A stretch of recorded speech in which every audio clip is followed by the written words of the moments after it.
Hey guys, tonight we are going to dive into one of the most persistent and pungent myths of the Middle Ages, the idea that everyone was hopelessly filthy.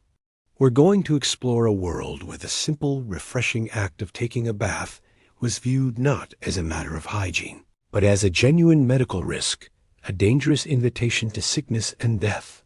Imagine feeling sticky and grimy after a long day and having your spouse earnestly tell you not to shower because it is bad for your health.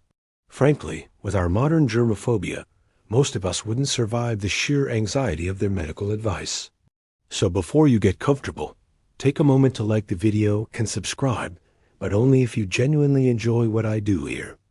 I'd also love to know where you're tuning in from tonight and what time it is for you.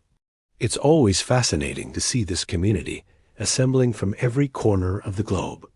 Now dim the lights, maybe turn on a fan for that soft background hum, and let's ease into tonight's journey together.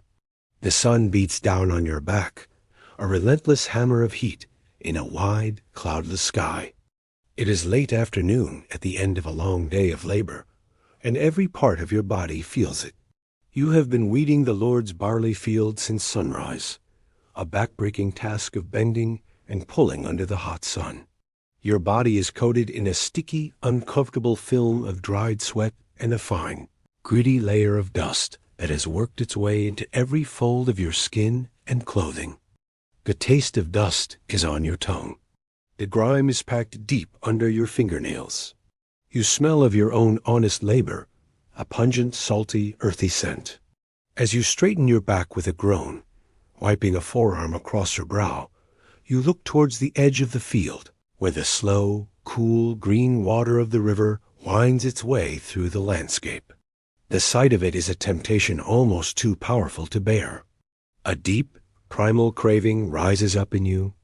It is a desire so simple and so pure, it feels like the only thing that matters in the world. You want to shed your coarse, heavy tunic, walk to the riverbank, and plunge your entire aching, filthy body into the cool, cleansing water.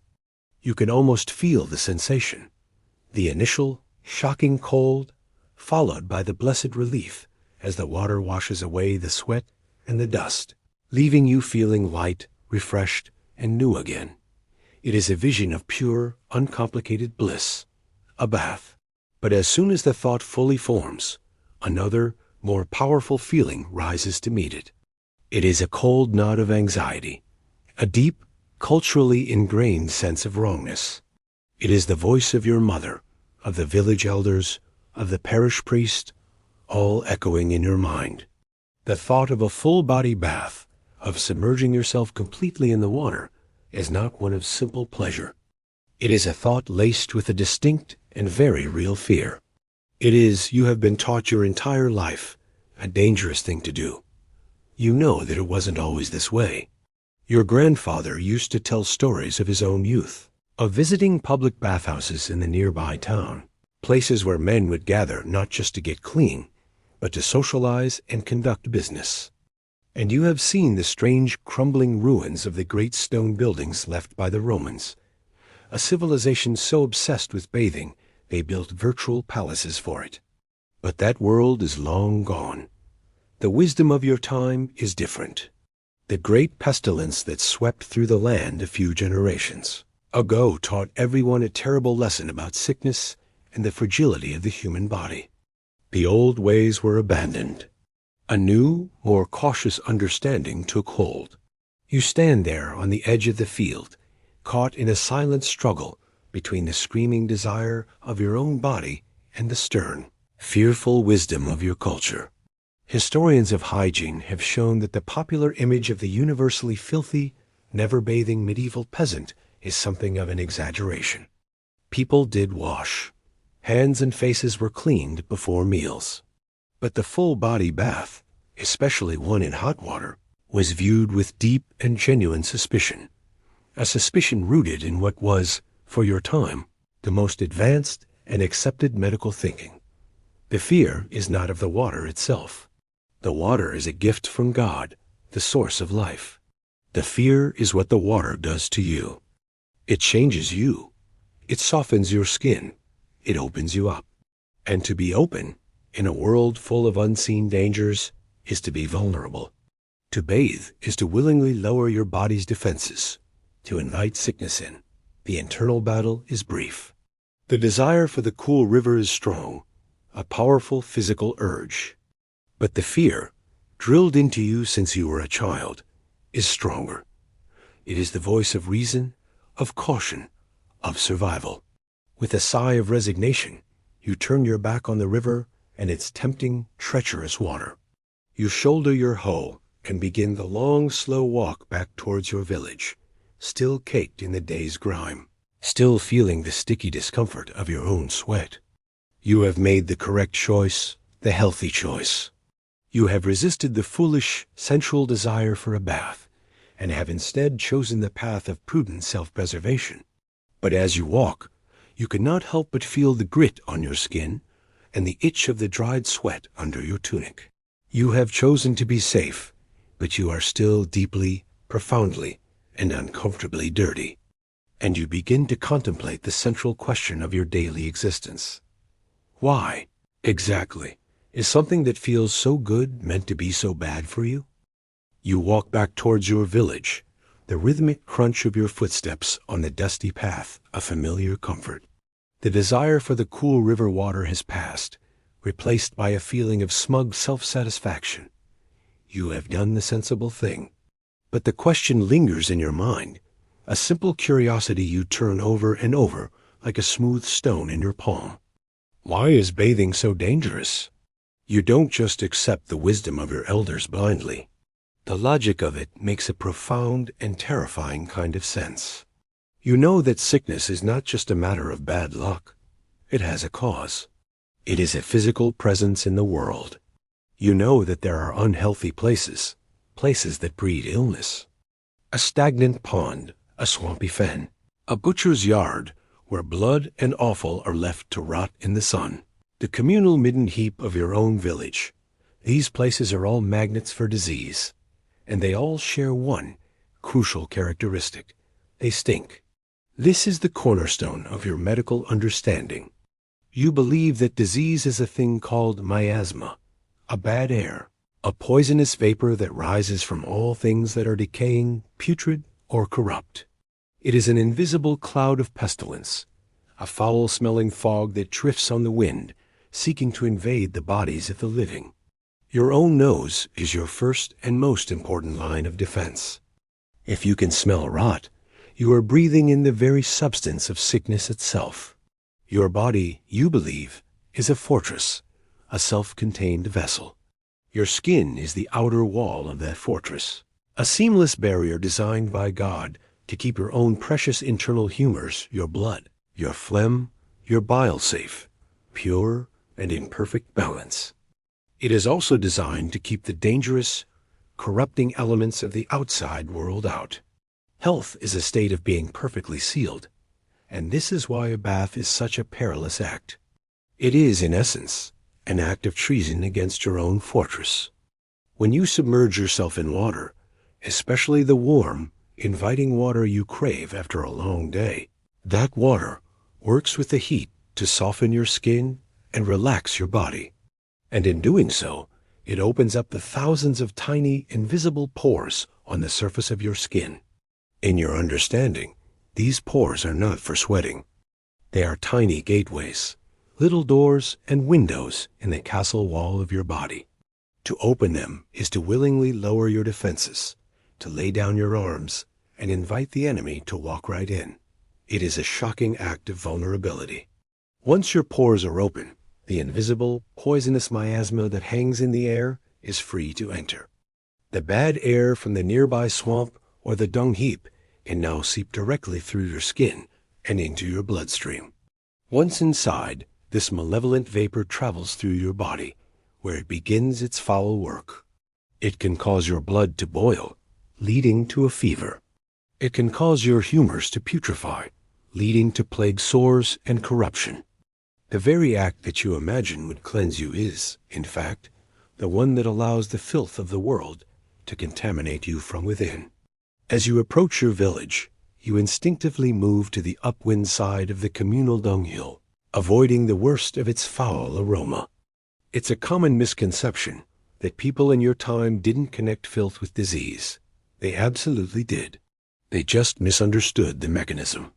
Historians of public health often point out that medieval people had the right answer avoiding foul-smelling, dirty places is healthy, but for the wrong scientific reason.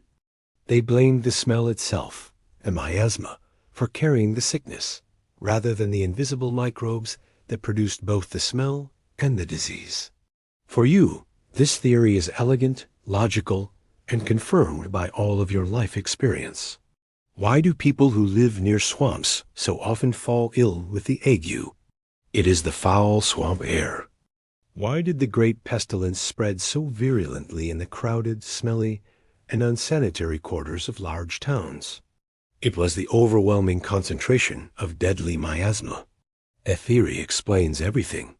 You arrive back at your hut, your decision not to bathe now feeling more certain than ever. It was not just an act of following tradition. It was an act of profound medical prudence, a victory of rational thought over a foolish bodily desire. You have kept the gates of your fortress sealed tight against the poisons of the world. You are safe. You are also, of course, still covered in a layer of sweat and dust. The discomfort is undeniable. But as you will explore in your mind later, even this layer of grime has its own protective medical purpose. You have chosen safety over comfort, a trade-off that is the very essence of your daily life. You arrive back at your hut, the decision not to bathe, feeling like a wise and prudent victory over the foolish desires of the flesh. But the physical sensation of the day's labor remains. You are coated in a film of sweat and field dust, an uncomfortable, gritty sheath that makes your skin itch under your woolen tunic. You look down at your hands and arms, caked in dirt, and you feel a natural revulsion. But then you consciously reframe the thought, replacing the feeling of disgust with one of security. This is not just dirt. This is your armor. This is the second half of the medical logic that dominates your world. If the great danger is the poisonous miasma entering your body through open pores, then the greatest defense is to keep those pores sealed shut.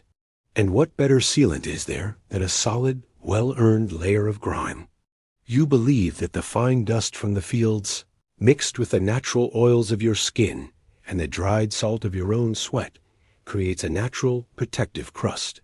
This layer of filth, to your way of thinking, is a kind of plaster, a form of personal daub that plugs up every tiny opening in your skin, making your body an impregnable fortress.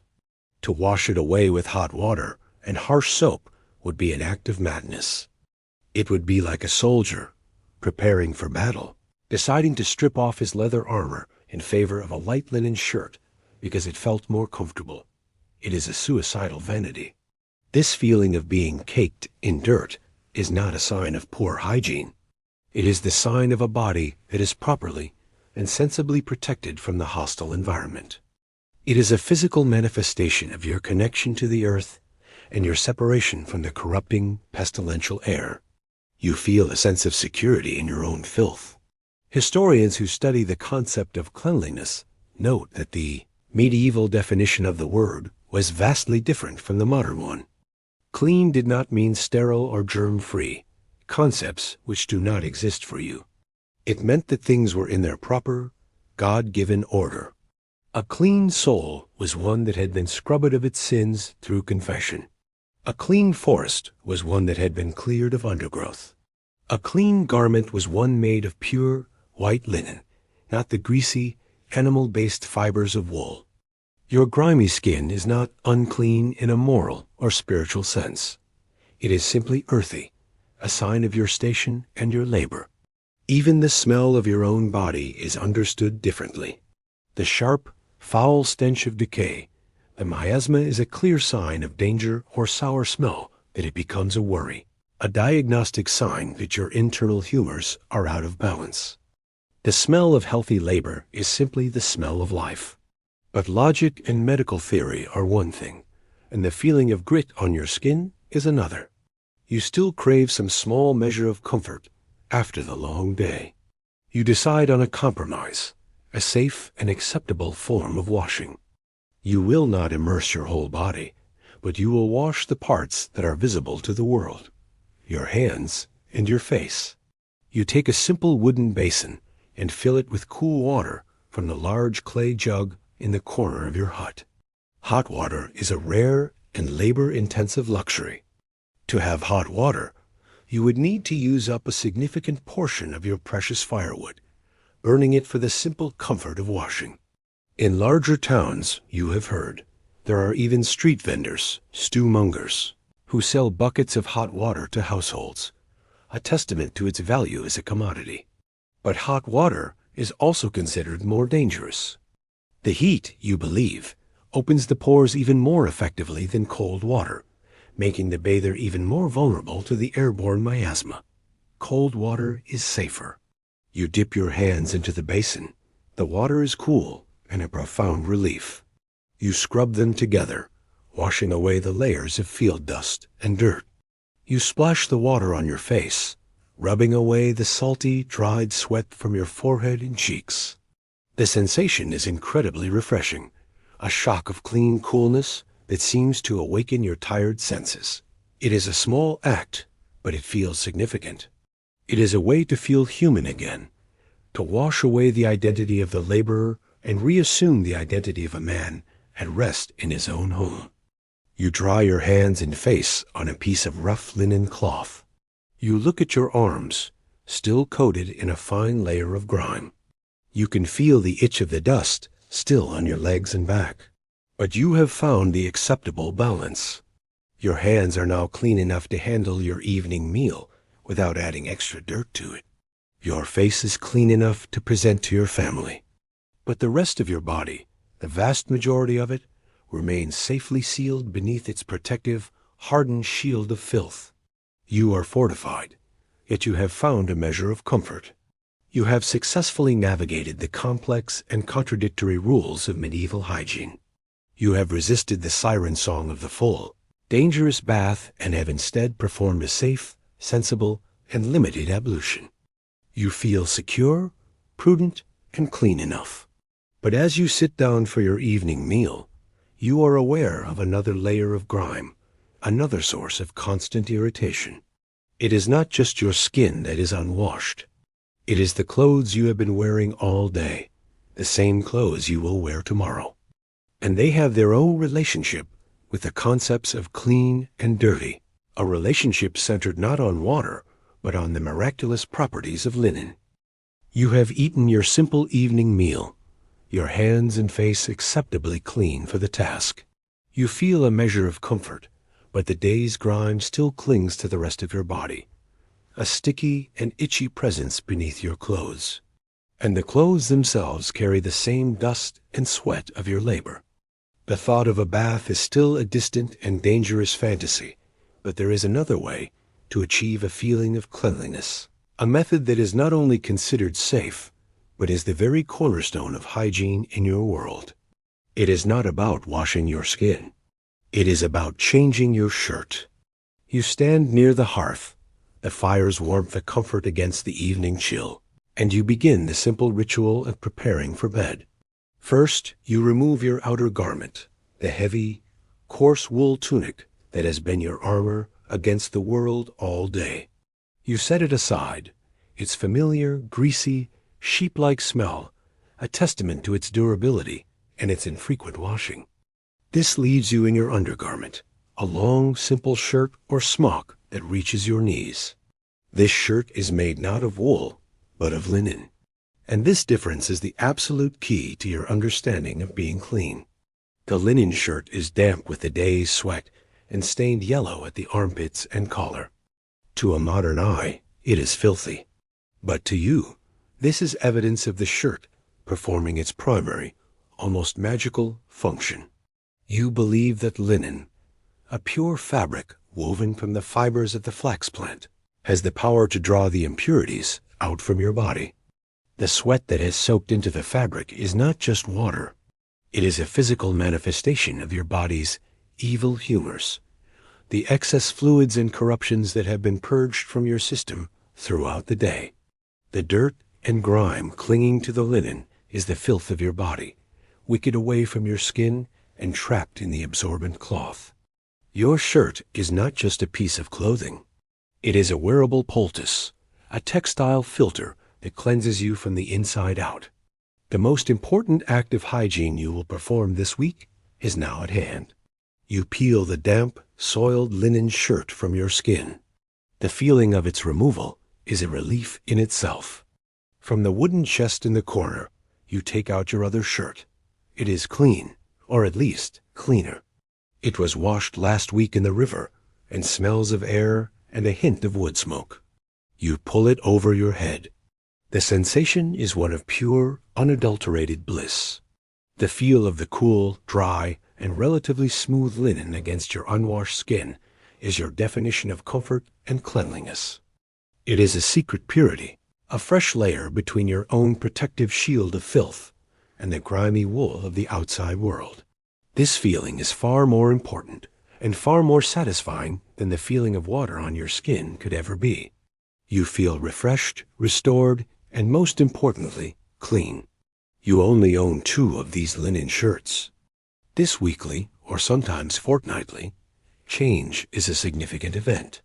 For a great lord or a wealthy merchant, the ability to wear a freshly washed and bleached white linen shirt every single day is the ultimate symbol of status and refinement.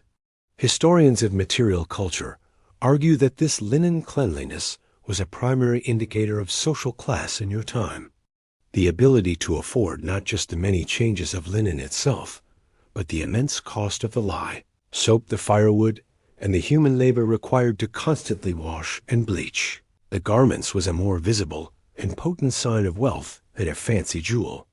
The sliver of clean, white linen peeking out at the neck and cuffs of a nobleman's tunic was a direct statement of his power and his separation from the grimy realities of the world. Your own clean shirt is not brilliantly white, but a soft, creamy gray. Still, it feels like a luxury. You place the dirty, sweat-soaked shirt in a wicker basket. It will sit there until the next laundry day, a massive, infrequent, and exhausting ordeal that requires an entire day of back-breaking work. Now, you put your heavy woolen tunic back on over the fresh linen. The outer layer is the same as it was before, coarse, smelly, and carrying the dirt of the fields. But you feel like a new man. You know that underneath it all, against your skin, is a layer of purity. You have successfully managed your body's humors, trapping the day's corruption in the old shirt and protecting your skin with a fresh one. You have achieved the medieval ideal of health and hygiene without ever having to risk opening your pores with a dangerous full-body bath. You are now truly ready for sleep. Your body is safely armored in its natural grime. Your spirit is comforted by the secret cleanliness of your undergarment, and your mind is at ease, knowing you have followed the wise and sensible precepts of your time. You are as clean as a healthy, rational person ought to be. You lie on your straw pallet, the feeling of the clean linen against your skin, a small, secret comfort in the dark. The day's grime is sealed away under your protective shield, and the day's sweat has been wicked away by the shirt you've just removed. You feel, by the standards of your time, clean and ready for sleep. But your body has other ideas. A persistent, familiar itch begins on your scalp, another on your side, just under your arm. The battle for hygiene is not over. The war against the vermin has just begun. Lice and fleas are not a sign of exceptional poverty or squalor in your world. They are a fundamental fact of life, as common and as unavoidable as mud and wood smoke. They are your constant, unwelcome companions, a tiny, parasitic tax on the business of being alive. Your straw mattress, your woolen blanket, the very seams of your tunic, they are all thriving cities populated by these minuscule blood drinkers. You sit up on your pallet, sighing in the darkness. The itch on your scalp is too insistent to ignore. This is a nightly ritual, a form of grooming that is as necessary as any other. You begin the painstaking process of hunting. You run your fingernails through your hair, scraping along the scalp, trying to catch the adult lice. When you catch one, you crush it between your thumbnails with a tiny, satisfying pop. This is a social activity as much as a solitary one. During the day, you will often see women sitting outside their huts delousing their children, their heads bent, together in intense concentration as they meticulously pick through the hair, searching for the adult insects and the tiny pale nits, the eggs that cling stubbornly to the hair shafts. Even the wealthiest lords and ladies are not immune. They might own beautiful, fine-toothed combs carved from ivory or expensive boxwood, designed specifically for combing out lice and their eggs. You have only your own fingernails. As you scratch and search, you think about the two types of pests you host. The fleas are itinerants, travelers who live in your bedding and your home's dusty corners, leaping onto you for a meal before leaping away again. But the lice are true colonists. There are the head lice, who live their entire life cycle in the warm forest of your hair. And then there are the body lice, slightly larger and more insidious, who live not on your skin, but in the seams of your woolen clothing, crawling onto your body to feed when you are warm and still, especially at night. Your clean linen shirt offers some small barrier, but they are persistent. Biologists and historians who study disease vectors debate the full impact of these constant companions. While the great pestilence was spread by the fleas of the black rat, they argue that the humble human body louse was likely responsible for other, less dramatic, but still deadly epidemic diseases. Fevers that swept through armies or crowded towns, sicknesses like trench fever or typhus, were likely passed from person to person by these tiny, blood-sharing insects. Your constant itch is not just an annoyance. It is a potential vector for a fatal illness. After several minutes of meticulous searching, you have dealt with the worst of the itch on your head. Now for your body. You lift your clean linen shirt. In the dim light from the hearth's embers, you can just make good enough to inspect the seams of your discarded woolen tunic, the place where the body lice like to hide. You might find a few, pale and slow-moving, and crush them. This is the only way to manage their population. Since you so rarely wash the tunic itself, the lice can live and breed there for generations. This nightly battle against vermin is, in many ways, the most active and important form of hygiene you practice.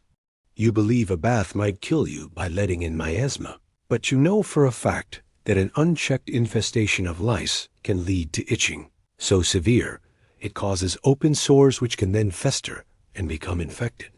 The danger from the vermin is a more visible and certain threat than the invisible, theoretical danger of the bad air.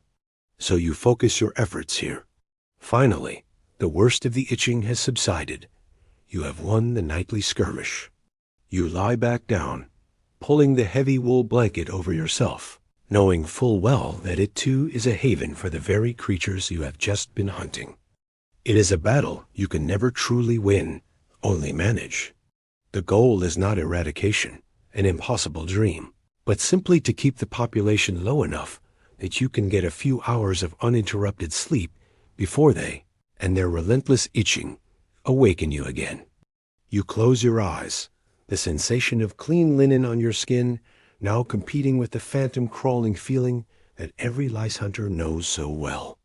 You have performed your final ablutions for the day, a complex negotiation between the desire for comfort and the demands of a medical philosophy that prizes a sealed body above all else. You are as clean as you can be, and as clean as you dare to be. You lie still in the darkness, the phantom itch of lice slowly fading as sleep begins to approach. Your nightly battle is over. You are cocooned in your small, personal world, your body armored in its natural grime, your spirit shielded by a layer of clean linen, your mind at peace knowing you are safe from the poisons of the night air. This is your reality. But as you hover in the quiet space between wakefulness and sleep, your mind drifts, wondering if it was always this way. You have seen them. On your journeys to the larger town, or even just out past the old quarry, you have seen the strange. unnatural ruins that litter the landscape. They are the bones of a world that came before yours. Massive, crumbling walls of stone and a strange, hard, man-made rock, all held together with a mortar so strong it seems to have fused into a single piece. The old men say it was the work of giants, but the priest says it was the work of the old Roman pagans, who ruled this land long before your own kings. And the most mysterious ruins of all are the bathhouses. Near the town, there is a field where you can still see the foundations of one, a vast, complex maze of low, crumbling walls with strange, hollow spaces beneath the floors and clay pipes sticking out of the ground like the bleached ribs of some great, dead beast. It is a place your community avoids, said to be haunted by the ghosts of the heathens who built it. But you have heard the stories of what it once was. It was not just a place to wash. It was a palace of water, a city dedicated to the act of bathing. The sheer scale of it is almost impossible for you to comprehend. You try to imagine it as the travelers describe it. You would enter a great room, the appetiterium, simply to leave your clothes. From there, you would move into the tepidarium, a warm room, where the air was humid and heated from below the floor, a place to relax and prepare your body for the heat to come. Then you would enter the caldarium, the hot room. The heat here, the stories say, was so intense it was like a summer's day, even in the depths of winter. There would be a pool of steaming hot water to soak in, and servants to scrape your skin clean with curved metal tools called strigils. After the heat, you would move to the frigidarium, the cold room, and plunge your body into a deep pool of bracingly cold water, a shock to the system designed to close your pores and invigorate your spirit. And this was only the beginning. These bathhouses, you have heard, also contained gymnasiums, open courtyards for wrestling and exercise. They had libraries filled with scrolls, rooms for getting massages with scented oils, and stalls selling food and wine.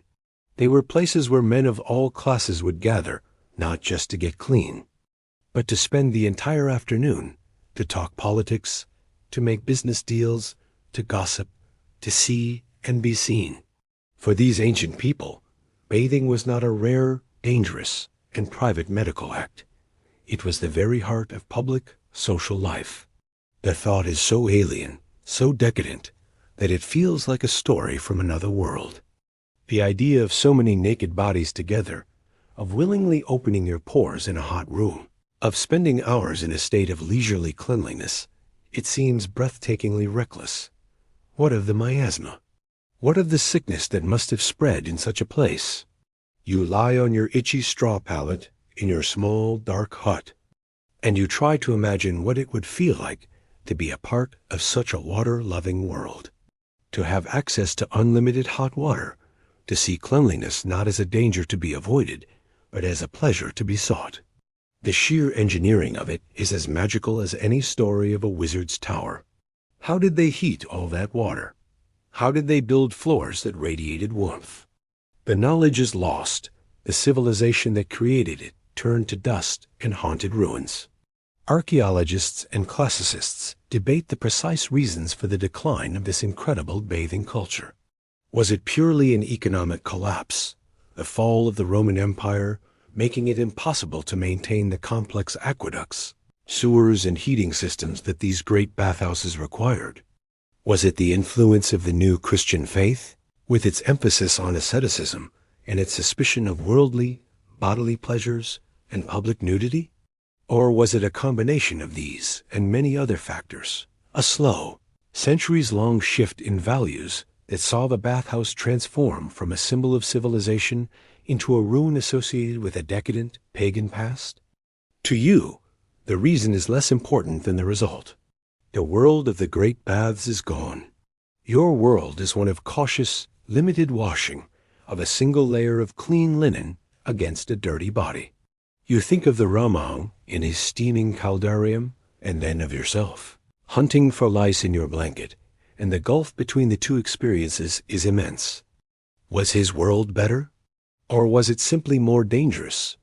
A world blissfully unaware of the perils of the open pore? You have no way of knowing. The ruins are a silent testament to a lost golden age of hygiene.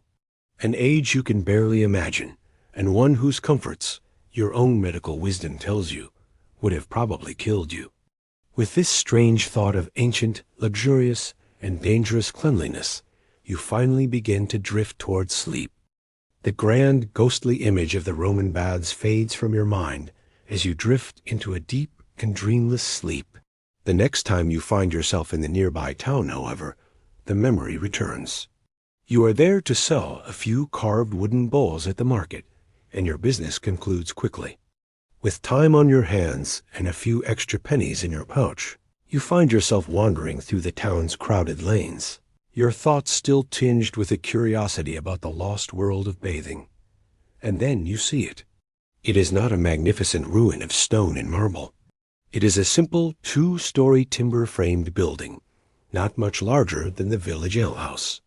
But from an open window on the upper floor, you see a cloud of steam billowing out into the cool air, and you can hear the faint sound of music and raucous laughter from within. A painted sign by the door depicts 2 figures sitting together in a wooden tub. This is the nearest thing your world has to the great baths of the ancients.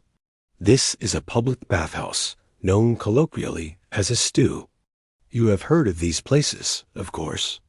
They are a feature of any reasonably sized town. For a small fee, anyone can come and enjoy the rare luxury of a hot bath. It is a tempting thought. The memory of your own grimy, sweat-caked body after a day in the fields is still fresh, but you hesitate. The reputation of the stews is complicated. Curiosity overcomes your caution. You push open the door and are met with a wall of hot, damp, and humid air. The atmosphere is thick with steam, the scent of hot water, and the smell of wet bodies. The ground floor is a noisy, bustling tavern where patrons, some wrapped in simple linen cloths, are drinking ale and eating. The main business, however, is upstairs. You pay the keeper a small fee and make your way up a narrow wooden staircase. The bathing room itself is a large, open chamber filled with several big wooden tubs. The steam is so thick in here, it's hard to see clearly. The room is loud, filled with the sound of splashing water, boisterous conversation, and the music from a lone fiddler sitting in the corner. It is, you realize with a jolt, a profoundly social space. And it is a shock to your modest village sensibilities. Men and women are bathing together in the large tubs, their nakedness casual and unashamed in the swirling steam. They are laughing, sharing jugs of wine, and even having food served to them on floating wooden trays. It is a scene of immense conviviality and leisure.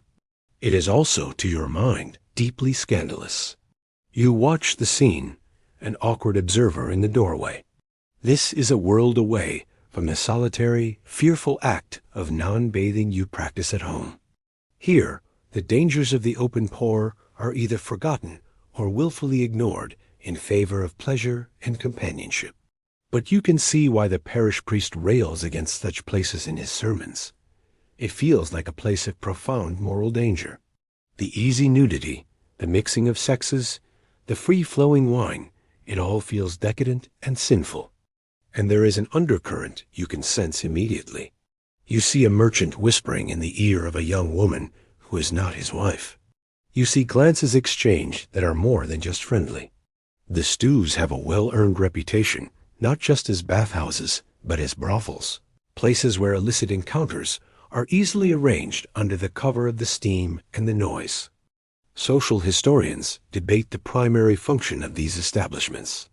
Were they genuinely, for the most part, simple public facilities for hygiene and social relaxation, whose reputation was unfairly tarnished by the loud condemnations of moralistic churchmen?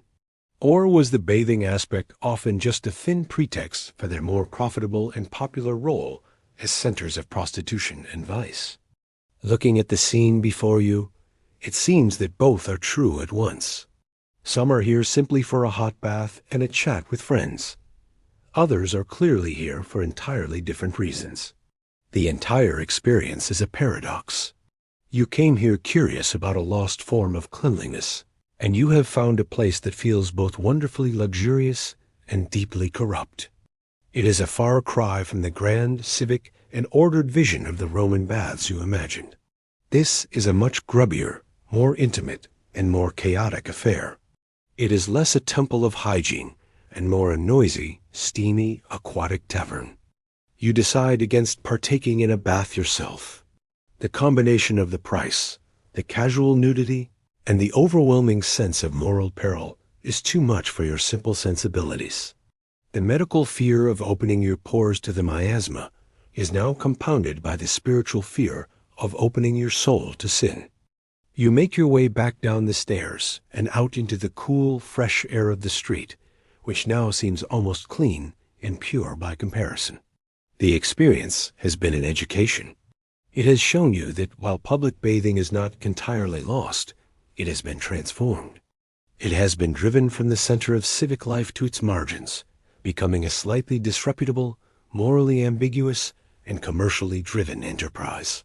The bathhouse is no longer a symbol of civilization, but a symbol of temptation. And this reputation, has not gone unnoticed by the most powerful institution in your world. You walk away from the steamy, boisterous bathhouse, your mind a whirl of conflicting sensations. The image of the laughing, naked bodies in the tubs is a scandalous and strangely alluring one, but it is deeply unsettling to your pious, orderly soul. The experience has left you feeling tainted, as if you have peered through a doorway into a world of sin. Seeking a spiritual cleansing to counteract this moral grime, you make your way to the town as parish church as the bells begin to ring for the evening service of Vespers. You slip into the cool, dark, and holy space. The now familiar scent of old stone and lingering frankincense, a welcome antidote to the steamy, human-scented air of the stews. You find a place at the back, content to be an anonymous observer once more. The service proceeds with its ancient, comforting rhythms. The priests chanted Latin, a mysterious and beautiful sound that washes over you, calming your unsettled spirit. Then the priest ascends the stone steps to the pulpit to deliver his homily. And it is as if he knows exactly where you have been, as if he can smell the sinful steam still clinging to your clothes. He begins a thunderous sermon on the temptations of the flesh and the many doorways through which the devil can enter a soul. And his primary target tonight is the public bathhouse. He paints a vivid and terrifying picture of the stews, his voice echoing in the cavernous stone church. He calls them the devil's own cauldron, a place where souls are softened and boiled in sin, made tender for damnation. He speaks of the sin of vanity, of people luxuriating in the heat and admiring their own naked flesh, a gift from God that they are treating as a toy for their own pleasure. He speaks of the sin of sloth, of able-bodied men wasting the precious hours of the day in idle gossip and drunken lethargy when they should be at work, providing for their families. And then he moves to the greatest sin of all, lust. His voice drops to a conspiratorial whisper and rises to a righteous roar. He describes the bathhouse as a marketplace of depravity, a place where the shameless mixing of men and women leads inevitably to adultery, fornication, and all manner of foul and unnatural acts. The steam, he proclaims, is like the smoke of hell itself, a vaporous cloak that hides a multitude of sins from the eyes of man, but not from the all-seeing eye of God. The warm water does not cleanse the body, he thunders. It softens the will, melts virtue, and prepares the soul for the fires of eternal damnation. He uses powerful, frightening imagery that you will remember long after you have forgotten the Latin chants.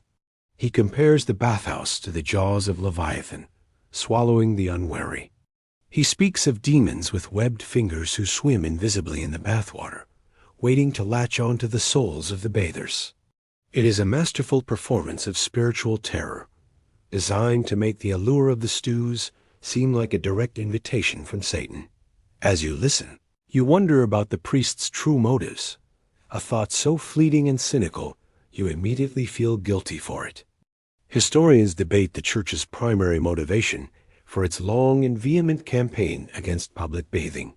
Was it a purely sincere moral and theological crusade, a genuine attempt to protect its flock from the very real temptations and vices that thrived in the unregulated atmosphere of the stews?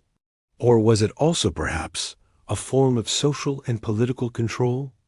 A way to discourage large unsupervised public gatherings where the authority of the Church and the Lord might be questioned, where discontent could fester, and where the heretical ideas you once overheard in an alehouse might spread like a contagion?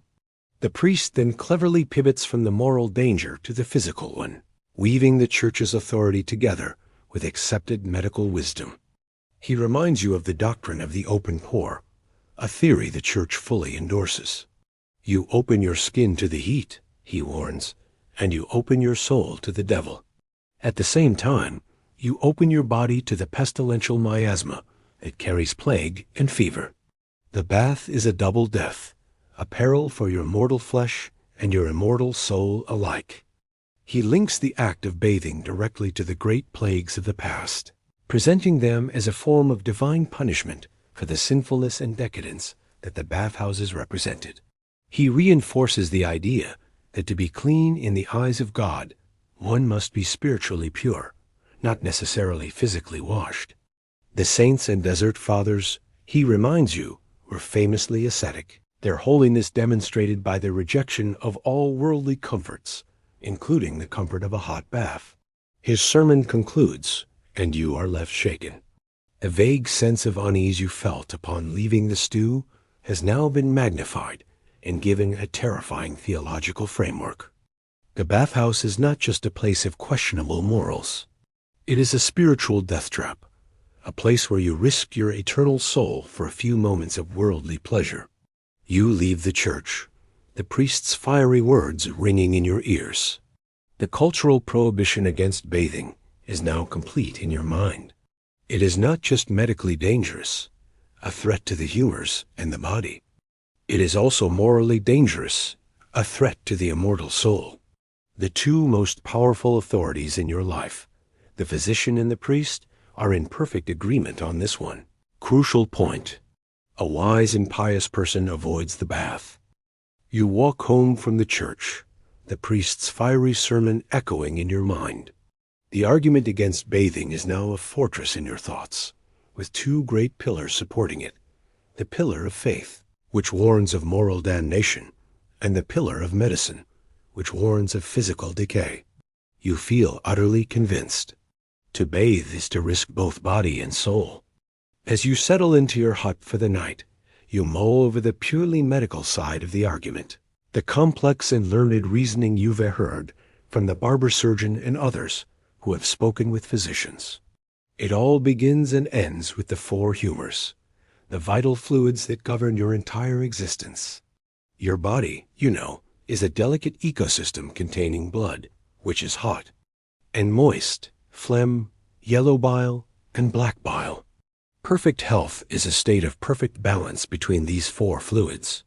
Every sickness, from a simple cold to the raging plague, is caused by one or more of these humors falling out of balance, becoming too plentiful, too weak, too hot, or too cold. And every single thing you do, eat, or experience affects this delicate balance. The food you eat has qualities. A cucumber is cooling, while pepper is heating. The weather has qualities. A damp winter day fills the body with an excess of cold and moist phlegm, while a hot summer day can provoke an excess of hot and dry yellow bile. Your very emotions have qualities. Anger is a hot passion, while sorrow is a cold one. The entire universe is a grand system of these opposing forces, and your body is its most sensitive battlefield. Now, consider the act of bathing within this system. A bath is not a simple act of washing. It is a powerful medical event that drastically alters your body's humoral state. You imagine explaining your desire for a bath to a learned, university-trained physician. He would listen patiently, a slightly pitying look on his face, before explaining your foolishness. First, he would say, consider the water itself. Water is, by its very nature, a cold and moist element. Submerging your body in it, especially for a prolonged period, will inevitably introduce an excessive coldness and moisture into your system. For a person who is already of a phlegmatic or melancholic temperament, this could be catastrophic, leading to lethargy, agues, and a general dampening of the vital spirits. But I crave a hot bath, you might protest in this imaginary consultation. A physician would shake his head, explaining that this is even worse. A hot bath is a violent, twofold assault on your humoral balance. First, the heat itself is a powerful force. It will agitate your blood, causing it to boil, and potentially creating a dangerous fever. Second, and most importantly, the heat opens your pores wide, a fact we have already established. This not only allows the poisonous miasma to enter from the outside, but it also allows your own precious, innate bodily heat, your vital spirit, to escape. You would be left weakened, drained of your natural warmth, and dangerously vulnerable to any passing chill or corrupted air. The only time a physician might ever prescribe a bath would be as a specific, targeted medical treatment to counteract a severe humoral imbalance. He would never recommend it for simple cleanliness. For example, if a patient were suffering from an excess of black bile, a cold and dry condition, the doctor might prescribe a carefully controlled bath in hot, moist steam, perhaps infused with heating herbs like rosemary, to try and force some warmth and moisture back into their system. But this would be a dangerous, last-ditch prescription, like fighting a fire with another, more controlled fire. Historians of science often struggle to fully disentangle the complex threads of ancient Greek medical theory from the writings of Galen, the Arabic scholarship that preserved and expanded upon it, and the Christian theology that overlaid it with a moral framework. The result was the complex, often contradictory, but deeply coherent medical system you now hold as truth. It is a system where every aspect of life is interconnected, from the planets above to the bile in your liver. So in your world, the argument is closed. Bathing is medically unsound. It introduces dangerous qualities of cold and moisture. It violently agitates the blood with heat. It allows your vital spirit to escape while simultaneously allowing poisonous miasma to enter. From every conceivable angle, it is a bad idea. Your decision on the edge of the field to walk away from the river was not just a feeling or a superstition. It was a choice backed by the full weight of the world's most advanced scientific and medical authority. You lie down on your straw pallet, confident and secure in this knowledge. The grime on your body is a small price to pay for a balanced system of humors and a body safe from the pestilential air. The logic is sound, the authorities are in agreement, and the risks are far too great. But as you drift off to sleep, a small nagging thought remains. If bathing is so dangerous and difficult, what about the simple act of washing your clothes? The linen shirt you changed into felt so clean and pure. How did it get that way?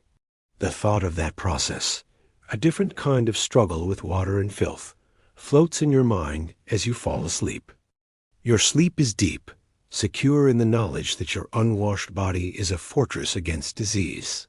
You awaken the next morning, and as you pull on your clothes, you are once again greeted by the simple, profound comfort of your clean linen undertunic. It is the feeling of purity against your skin. But the thought from last night returns. How did it get this way? The process of cleaning your body may be fraught with medical peril, but the process of cleaning your clothes is a danger of a different sort, a danger of pure, backbreaking, relentless labor. Later that day, you see the proof of it. You walk past the riverbank, and you see that it is laundry day for several households in the village. It is an immense, communal, and almost entirely female undertaking. The riverbank has been transformed into an open-air workshop of filth and cleanliness. The first thing you notice is the fires. Several large cauldrons, much like your own pot for pottage, are balanced over roaring fires, filled with boiling water. The sheer amount of firewood consumed is staggering, a testament to how seriously this task is taken. This is not a daily chore. It is an infrequent major event, perhaps undertaken only once every few weeks, when the pile of soiled linen becomes too large to ignore. The women, their skirts hitched up, are a hive of activity. They are not washing your heavy, greasy woolen tunics. Those are brushed and aired out, but almost never subjected to water. They are washing the linen, the undertunics, the coifs, the shifts, the bedding, the items that are believed to absorb the body's impurities and therefore must be periodically and violently cleansed. The first stage of the process is the bucking. A dirty linen is placed in a large wooden tub and is pounded with a potent, caustic cleaning agent. This is not a gentle, scented soap. It is lye, a harsh chemical made by leaching water through wood ash. The lye is a powerful degreaser, breaking down the sweat and body oils that have soaked into the fabric. The smell is sharp and unpleasant, and you can see the women's hands are red and raw from working with it. For particularly stubborn stains, or for linen that they want to make whiter, another, even more pungent ingredient is used: stale urine. The ammonia in aged urine is a powerful bleaching agent. You see a bucket of it, collected and saved for this very purpose, being headed to the tub. The sharp, foul stench momentarily overwhelms the clean smell of the wood smoke and the river. It is a strange irony that one of the most unpleasant substances imaginable is a key ingredient in the quest for cleanliness. After the chemical soaking comes the physical assault. The women drag the heavy, sodden linen from the tubs and take it down to the river's edge. There, they beat the fabric against large, smooth stones or use heavy, flat wooden paddles called battles to pound the dirt out of the fibers. The sound echoes across the water, a rhythmic, wet, slapping sound, the sound of a desperate war against filth. It is exhausting work, and the women's faces are grim with concentration and effort. Social and economic historians often highlight this work, known as witstering, as one of the most physically demanding and low-status forms of female labor. It was essential, grueling, and exposed the workers to the constant damp and cold of the river and the harsh, caustic chemicals that left their hands cracked and sore. The clean, white linen worn by a priest or a noble was achieved through the sheer brute force labor of these women. After the beating, the linen is rinsed in the flowing river water, then wrung out by two women, twisting a single sheet between them, their muscles straining. The final stage is bleaching. The wet linen is not hung on a line, but is spread out over a wide area of clean grass or on bushes in a nearby field. The sun itself is the final ingredient, its powerful rays beating down on the wet fabric for hours, bleaching it to a lighter, purer shade of white and killing off any remaining smells. The field looks as if it is covered in patches of snow. You watch this process for a while, a spectacle of immense labor. It takes an entire day, a huge amount of fuel, and the combined strength of several women to transform a basket of soiled, sweat-stained linen back into something that can be considered clean.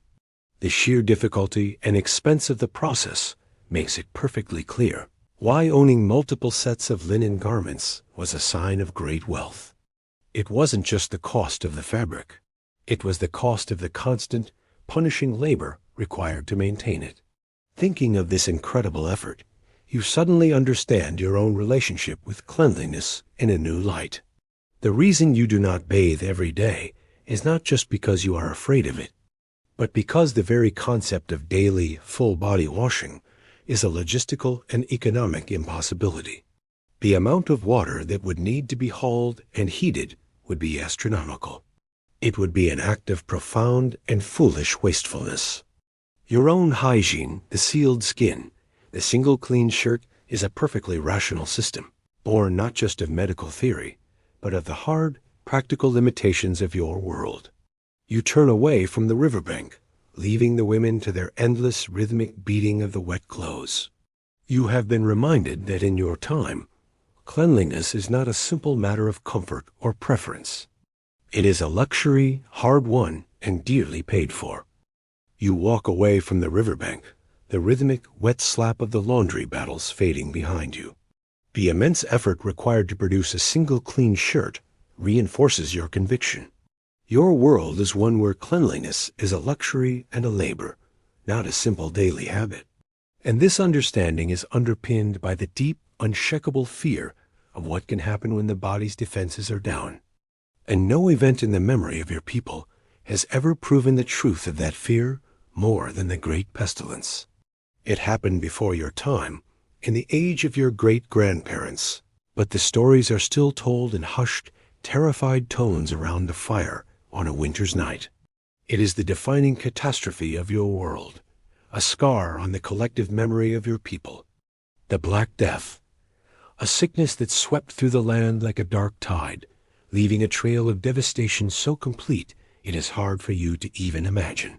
You do not know about the bacterium Yersinia pestis, or the fleas that traveled on the backs of rats. Your understanding of the Great Pestilence is filtered through the lens of the medical and spiritual wisdom you know. It was a miasma, a corruption of the very air of the world, a poisonous vapor so potent and so widespread that it could kill a healthy man between sunrise and sunset. It was a divine punishment for the sins of mankind, a great and terrible winnowing of the human race. The stories your grandmother told you are a litany of horrors. She spoke of towns where the living were not numerous enough to bury the dead, of carts piled high with bodies being wheeled to great open plague pits. She spoke of the telltale sign of the sickness, the dreaded bubo, a hard, painful swelling in the armpit or the groin that was a certain herald of a swift and agonizing end. She spoke of entire villages being wiped from the earth, their huts left empty and silent, a testament to the plague's merciless passage. Demographic historians of a future age will still grapple with the sheer scale of the mortality. They will study parish records and tax rolls, trying to calculate the incomprehensible loss, with figures ranging from a third to more than half of the entire population of Europe, perishing in just a few short years. They will debate how this massive demographic collapse completely reshaped society, leading to labor shortages, peasant revolts, and a profound shift in the relationship between lord and serf. But for you, it is not a matter of historical debate. It is a terrifying folk memory, a story of a world brought to its knees. And what was the official advice of the learned physicians and the holy men during that terrible time? Faced with a pestilence of such magnitude, what was their prescription for survival? It was a confirmation of everything you have been taught about the dangers of the open body. They advised people to flee the afflicted areas, to run from the thick, concentrated miasma of the towns and seek cleaner air in the countryside. They advised the burning of huge bonfires of aromatic woods like juniper and pine to purify the streets. They told people to carry pomander's hollow balls of silver filled with cloves, ambergris, and other sweet-smelling spices, and to hold them constantly to their noses, creating a personal shield of pleasant scent to ward off the foul, plague-ridden air. And crucially, most importantly, they issued a dire warning: do not bathe. Above all, do not take a hot bath. In a time of plague, they argued, a bath was an act of suicide. It would open every pore on your body, rendering you utterly defenseless, a welcoming vessel for the deadly miasma to pour into. The belief was absolute. The plague entered through the skin, and the only way to remain safe was to keep that skin sealed. The Black Death became the ultimate, unanswerable proof that the bathing culture of the ancients was a deadly folly. The few public stews that remained in the towns were shut down, their steamy, communal nature now seen as a literal death trap, a place where dozens of people would open their pores simultaneously in a cloud of shared, potentially corrupt air. The fear became deeply, psychologically embedded. The generations that survived the plague passed on this lesson to their children and their children's children. A clean body was a vulnerable body. A layer of filth was a layer of protection. You look at your own hands, still cleaner than the rest of your body from your earlier washing. You think of the open pores on your face. Even this limited washing now feels like a small risk, a minor gamble. The memory of the plague has sanctified the dirt. It has turned a medical theory into an unshakable cultural truth.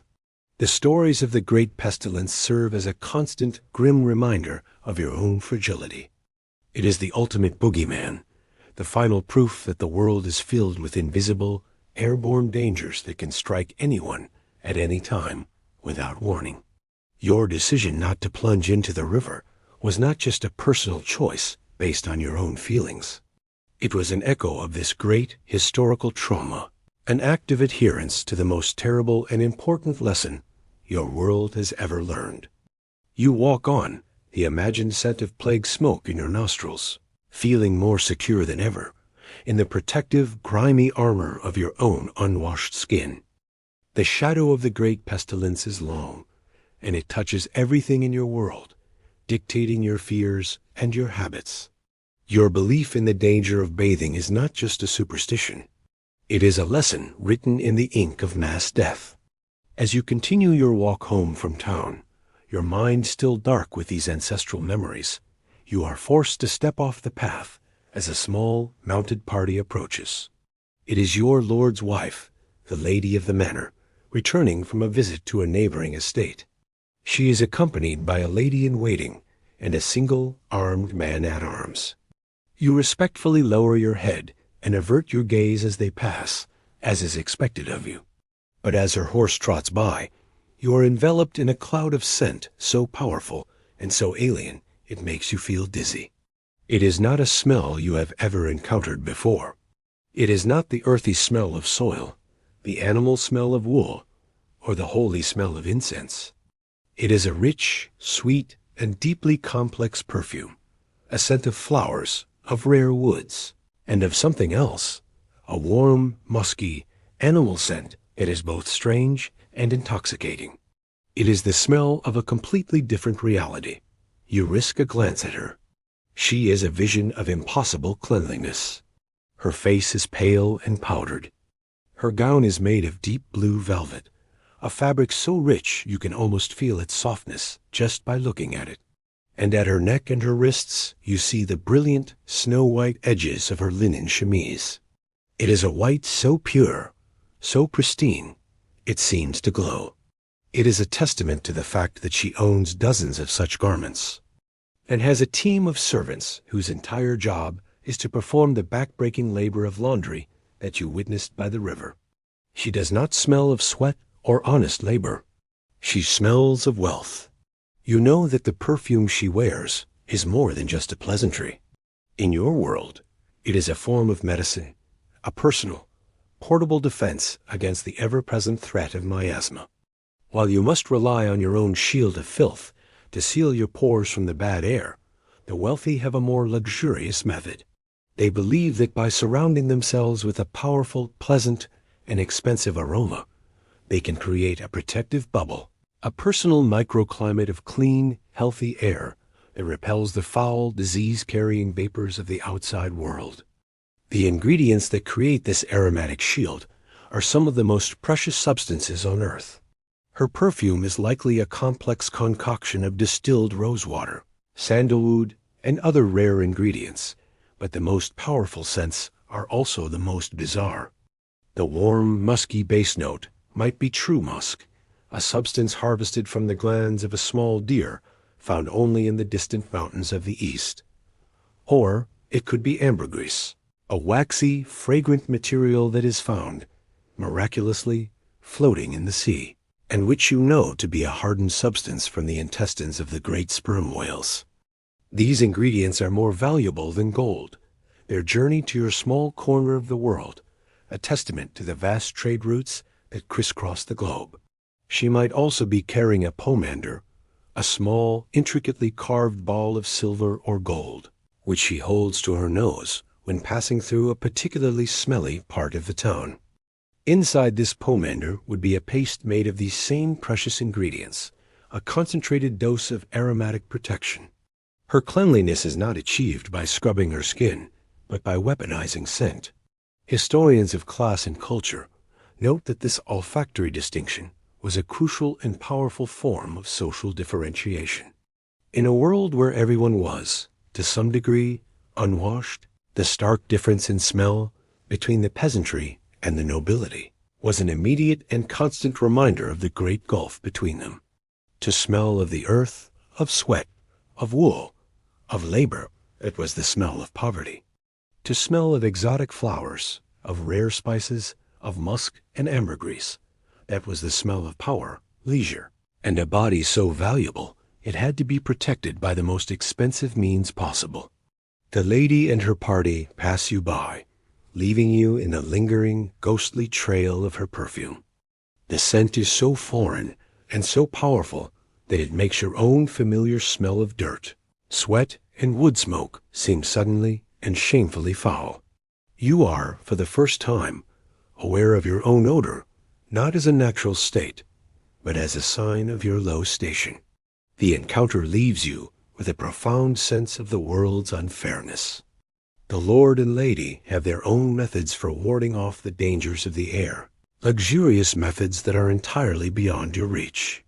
They can afford to smell pleasant while remaining medically safe. You are left with only your own grime as your armor. The brief, fragrant encounter has given you a glimpse into a different world of hygiene, a world of perfume and powders and endless changes of clean linen. And it makes you wonder about the ultimate luxury. Does the Lord himself, in the privacy of his great stone castle, ever break the great taboo? Does he ever, despite all the medical and moral warnings, indulge in the rare, dangerous, and impossibly lavish pleasure of a private hot bath? The thought seems as fantastical as any tale of dragons or saints. The intoxicating, ghostly scent of the lady's perfume follows you all the way back to your village. The encounter has left you with a new and unsettling awareness of your own place in the world, an olfactory class system where you are at the very bottom. You think of the immense wealth required to smell so wonderfully, so cleanly, without ever having to risk a real bath. And this leads your mind to the ultimate question, the one you pondered as you left the town. Do the great lords, in the privacy of their stone castles, ever break the great taboo? Do they bathe? The answer is yes, but the reality of it is so far removed from your simple fantasy of plunging into a cool river that it is almost a different act entirely. You have never seen it yourself, of course, but you have heard the stories. A cousin of yours once worked as a scullery maid in a lord's castle, and she described the immense, chaotic, and rare event of the master deciding to take a bath. It is not a casual decision. A private bath for a man of high status is a major undertaking, a carefully planned operation that involves half the household staff and is treated with the seriousness of a medical procedure. It might be done to prepare for a great feast like Christmas, or before his own wedding, or perhaps on the advice of his physician to treat a specific ailment. It is never done simply because he feels a bit grimy. The preparations begin at dawn. A large wooden tub, looking like a massive, shallow barrel, is brought into the Lord's private chamber and placed near the fireplace. This is a room with glass in the windows and heavy tapestries on the walls, a space that can be sealed against any stray, miasmic draughts. For extra protection, a servant erects a linen tent or canopy around the tub, creating a small, private, steam-filled chamber, further isolating the bather from the dangerous air of the room. Then begins the truly monumental task, hauling the water. A line of servants would have to carry dozens upon dozens of heavy, sloshing wooden buckets of water up from the castle well or a cistern, a back-breaking journey up winding stone staircases. This water is then heated in great cauldrons in the main kitchen fireplace, an operation that consumes a vast and costly amount of firewood. But the water is not just heated, it is medicated. The lady of the castle herself might oversee the addition of specific herbs and flowers to the steaming cauldrons. Handfuls of chamomile and mallow would be thrown in to soften the water and soothe the skin. Rose petals and lavender would be added for a pleasant, healthful scent.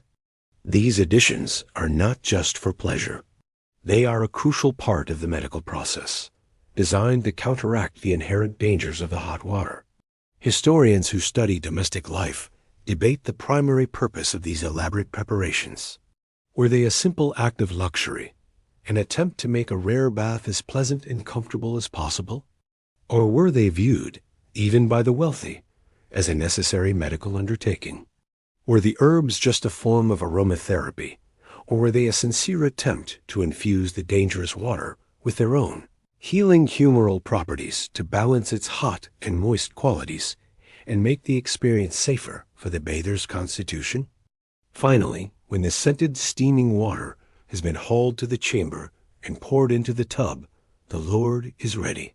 He disrobes and steps into the bath, a servant attending him to scrub his back or wash his hair with a soft cloth and a piece of expensive, scented soap made from olive oil rather than harsh animal fat.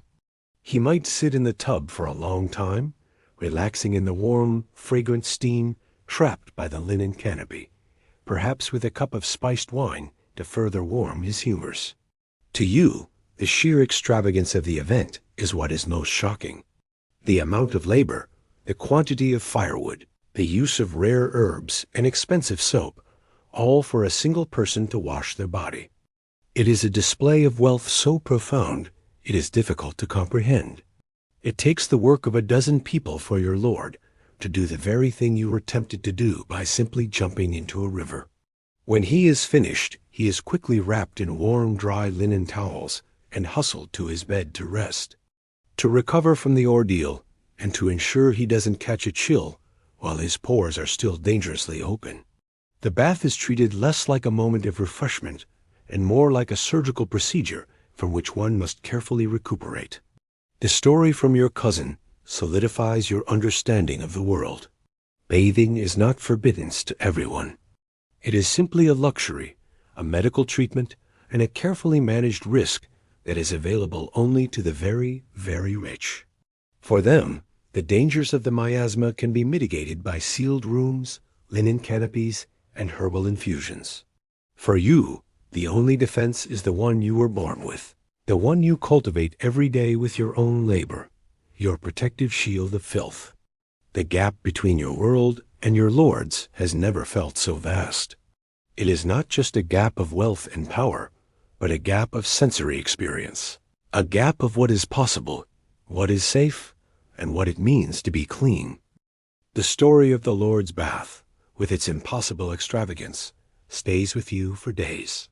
The sheer amount of effort involved the servants, the firewood, the herbs. The linen canopy has hammered home a simple truth. That kind of carefully managed, medically sound cleanliness is a luxury as far beyond your reach as the moon. The knowledge leaves you feeling resigned. Your lot is to be protected by your grime, while the rich are protected by their wealth. The seasons turn. The summer deepens. The days grow longer and hotter. The labor in the fields more intense. The sun is a constant, oppressive weight, and the dust from the dry earth seems to become a second skin, a gritty, permanent part of you. The feeling of being perpetually caked in sweat and dirt becomes almost unbearable. One afternoon, after a particularly grueling session of haymaking, the desire from the beginning of our story returns with a force that is impossible to ignore. You stand once more at the edge of the fields, looking at the slow green river. The medical theories, the priest's sermons, the fear of the open pore, they all seem distant and abstract compared to the immediate, screaming demand of your own overheated body. This time, you make a different choice. You do not head towards the part of the river that flows past the village. You know that water is a foul soup of waste and refuse. Instead, you walk upstream, away from the huts, away from the places where the animals drink. You find a small, secluded bend in the river, where the water flows a little faster over a bed of clean pebbles, and the banks are shaded by willow trees. It is a place that feels cleaner, purer, more private. You are still taking a risk, you know, but you are taking a calculated one. You hesitate for a long moment, the ingrained cultural fear battling with your simple physical need. You look around. You are completely alone. There is no one to see you, no one to judge your reckless act. The only witnesses are the dragonflies darting over the water's surface and the silent, watchful trees. Slowly, you begin to shed your clothes. You pull off your heavy, scratchy wool tunic and your linen shirt. The feeling of the warm sun and the cool breeze directly on your bare skin is a strange and wonderful sensation in itself, a shocking nakedness. You stand there for a moment, a pale, grimy creature on the riverbank, and then you wade in. The water is shockingly, breathtakingly cold. It makes you gasp, and for a second you almost retreat. But then you push forward, deeper, until the water is up to your waist. The cold envelops you, and it is a feeling of pure, absolute bliss. It is a powerful antidote to the weeks of oppressive heat and accumulated grime. You cup your hands and splash the water on your face, your shoulders, your chest. You use your hands to scrub at your skin, watching with a kind of horrified fascination as clouds of dirt lift away from your body and are carried away by the current. You are acutely aware of what you are doing. You are committing a medically foolish and spiritually suspect act. You are willingly opening every pore in your body, stripping away your protective shield of filth, and leaving yourself vulnerable to whatever unseen miasmas might be lurking in the air or the water. Every rational thought you have tells you to get out immediately, to dry yourself, to seal yourself back up. Cultural historians who study attitudes toward nature might argue that this moment represents a fundamental conflict. It is a battle between the official, learned doctrines passed down by the church and the physicians, a culture of fear centered on the corruption of the body, and a more primal, personal, and intuitive connection to the natural world. Is the desire to feel the cool, clean water on your skin a dangerous, sensual temptation to be resisted? Or is it a fundamental human impulse, a simple joy that has been needlessly complicated and demonized by the very institutions meant to guide you? You do not stay in for long. The fear is still a cold knot in your stomach. But for a few glorious minutes, you surrender to the simple physical pleasure of being clean. You duck your head under the water, washing the dust and sweat from your hair, and emerge spluttering and renewed. You wade back to the bank, your body tingling with the cold, and dry yourself as best you can with your linen shirt. As you put your clothes back on over your clean skin, you feel impossibly light, as if you have washed away not just dirt, but a great weight from your soul. You walk back to the village, your skin still cool, your mind quiet. You have broken the great taboo. You have bathed. You have committed an act of defiance against the collected wisdom of your age, and it felt wonderful. As you approach your hut, you feel a lingering sense of anxiety. You glance at the sky, half expecting to see a dark cloud of pestilence gathering above your head. You sniff the air, suddenly more sensitive to the familiar smells of the village, wondering if you can now detect the miasma you were previously armored against. The act is done. The pleasure was real, and now the fearful waiting begins. You have opened the gates of your fortress. Now you can only pray that no enemy was waiting outside to march in. The fear you find is a phantom. You awaken the next morning, not with a fever or a pestilential rash, but with the simple, honest ache of your muscles from the previous day's labor. The water did not sicken you. The miasma did not invade. The single forbidden act of cleanliness has left you feeling not vulnerable, but refreshed and strangely alive. You carry the secret of it with you throughout the day, a small, private victory against the collected wisdom of your age. You do not know why you were spared. Was it the clean part of the river you chose, the coolness of the water, or simply the grace of God? You do not have the answer. You only have the memory of the feeling. Your world remains a place where the body is a fortress to be sealed, where cleanliness is a risk, and where filth is a form of armor. Your single act of defiance has not changed the great and powerful beliefs that govern your life. You will likely not repeat the experience often. The fear is too deep, the risk too culturally ingrained.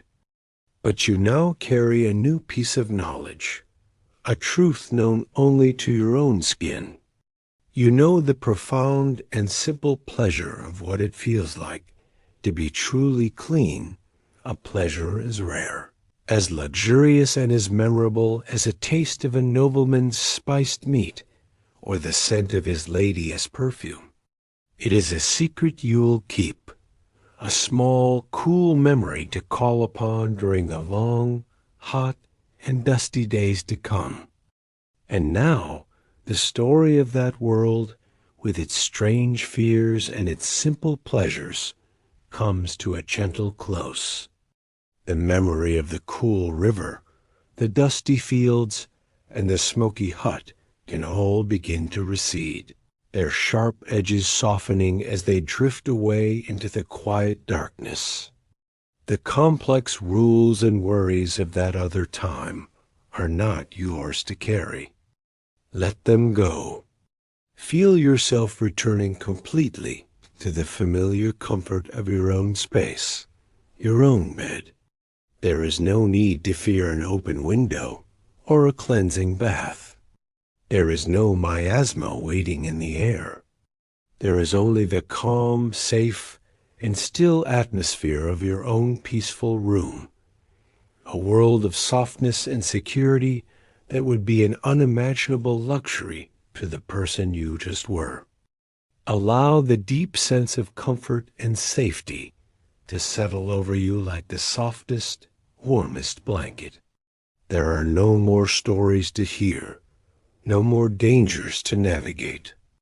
There is only the gentle, easy rhythm of your own breathing, a quiet tide pulling you away from the shores of wakefulness and out into the deep, calm, and welcoming sea of sleep. Rest now. Let everything else fade away. End of script. Sweet dreams.